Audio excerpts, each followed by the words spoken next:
Welcome to Penrose Learning, where we make understanding easy. You begin by getting both controllers and accounts ready. This avoids later input conflicts. Once connected, launch Black Ops 6 and go straight to zombies, then pick the Only Way map. Make sure you are the host and open the party menu. Press Start or Options on the second controller to join. You do this now because pairing players before matchmaking prevents lobby errors and preserves progression. After the second profile joins, confirm loadout sync and ready both controllers to proceed. Now configure the split-screen environment so you get playable frame rates and clear UI. Open Options and pick the split-screen display mode. If there's no explicit option, enable local co-op and verify both views render. Adjust HUD scale and field of view to balance visibility versus performance, and lower FOV if you experience frame dips.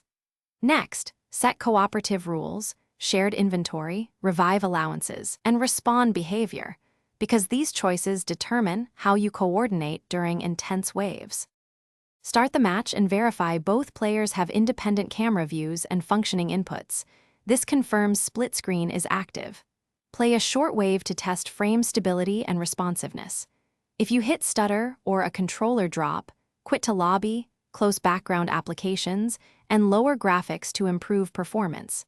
If the second player loses connection, reassign their controller or have them rejoin the party. This often resets the split-screen session without losing progress. Finally, make sure host NAT and network are stable. Thanks for watching. If this was helpful, leave a like and consider subscribing. See you next time.